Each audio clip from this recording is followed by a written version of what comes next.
और देखेंगे कि कैसे वो पिंक विलेज बन रहा है और कैसे वहाँ पर बहुत सारी चीज़ों का जो कार्य अब आगे बढ़ रहा है।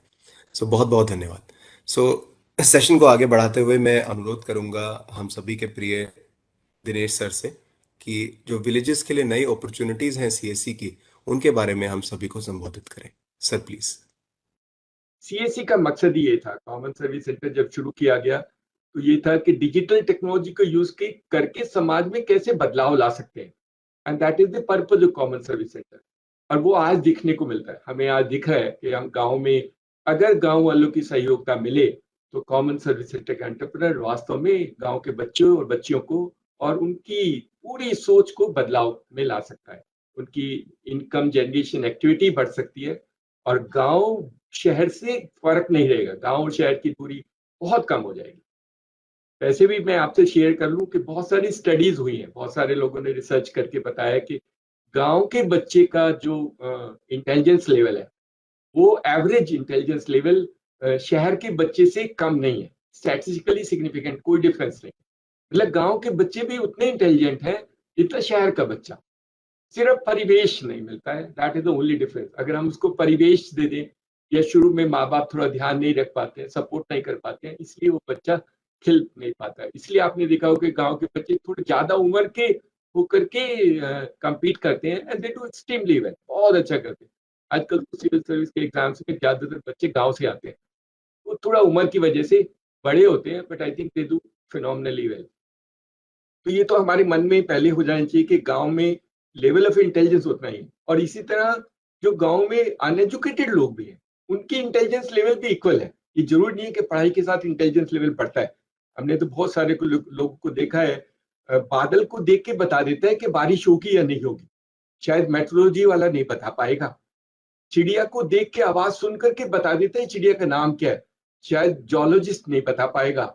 और पौधे को देख करके पौधे का नाम बता देता है कि ये प्लांट ये है, शायद बॉटनिस्ट नहीं बता पाएगा। एजुकेशन जो क्लास स्कूल की है वो बच्चों को नहीं मिली होगी, वो उनको नहीं, लेकिन उनका एक्सपीरियंस, उनकी नॉलेज, उनका ज्ञान वही है। और वो ज्ञान ही उनको सस्टेन करता है। That is how the level of गांव वालों की जो धरोहर है, जो अपनी इनकी धरोहर है, जो अपना इनका एक्सपीरियंस है, वो बहुत फिनोमिनल है and that is very good. उसी को हम टेक्नोलॉजी के साथ अगर जोड़ दें तो it can be phenomenal transformation.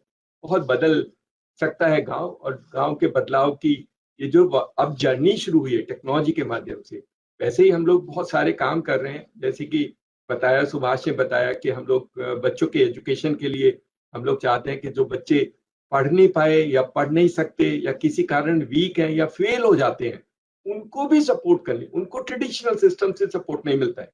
School माँ बाप ही कहते तू फेल हो गया, चल छोड़ बैठ जा। ऐसे मत करना कभी भी। उस बच्चे का भी ध्यान रखना है। वो स्कूल की पढ़ाई में फेल हो गया होगा, लेकिन जो जिंदगी की जो पढ़ाई है, जो जिंदगी का जो मकसद है, उसमें बहुत कुछ कर सकता है। तो किसी बच्चे को कम मत समझना। हमने बहुत सारे बच्चों को देखा है, they can do phenomenal well. हमारी तो बच्चियां भी बहुत अच्छे काम करती हैं and in our system CSC is done phenomenal. Subhash is a classic example कि छोटा पढ़ने के बाद भी आप बहुत कुछ कर सकते हो। तो हम एक तो यही करते हैं कि सब बच्चों को पढ़ाते हैं और पढ़ाते हैं टेक्नोलॉजी के माध्यम से पढ़ाते हैं।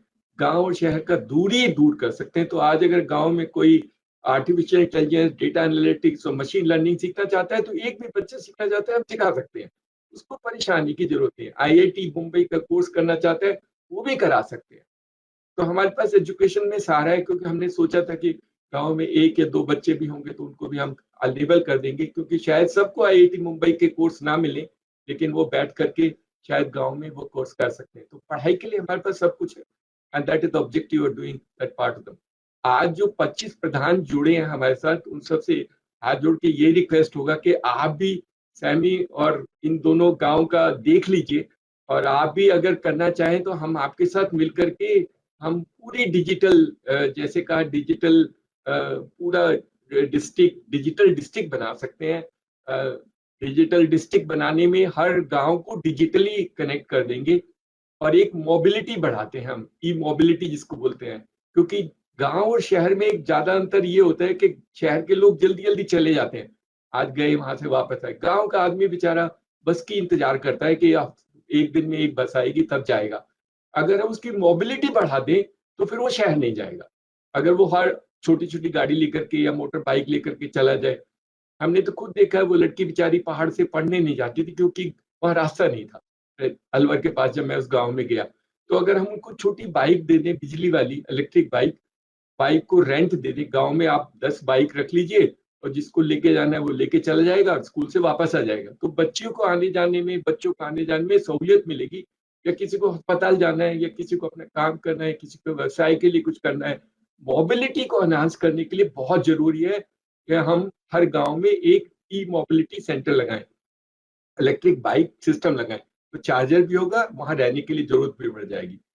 दूसरा, हम लोग का एक प्रोग्राम जो भारत सरकार कर रही है, मेरा गांव मेरी धरोहर, धरोहर एक सर्वे कर रहे हैं गांव में क्या क्या अच्छी चीजें हैं। तो आपके गांव का भी सर्वे होगा उस चीज में। जैसे आपने कुछ कुछ चीजों को बनाया है, पुरानी खंडर को ठीक किया है, आप उनको ठीक कर लीजिए और बना लीजिए। फिर हो सकता है लोगों को जाने के लिए, अगर लोग वहां जाना चाहते हैं, रहना चाहते हैं, एक छोटा सा कमरा और छोटा सा गेस्ट हाउस टाइप बना लेना कुछ लोगों को लेके। बिकॉज टूरिज्म से भी इनकम बढ़ती है, टूरिज्म से बहुत इनकम बढ़ती है, एंड टूरिज्म से एम्प्लॉयमेंट बढ़ता है। तो अगर हम गांव को सोर्स ऑफ टूरिस्ट अट्रैक्शन बना ले तो ये भी बहुत अच्छा होगा। तो अगर कुछ गांव में बहुत अच्छा है and you can build some centres, हम भी मदद करेंगे। और नहीं तो हमारे इतने सारे लोग हैं, हम ही एक अपना कैंप आपके गांव में लगा लेंगे and will do that part of the work. हमारी ट्रेनिंग प्रोग्राम, हम 5 स्टार होटल में जाकर के, गांव के कैंप में जाकर के अपनी ट्रेनिंग प्रोग्राम कर लेंगे। हम भी तो जाते ही हैं।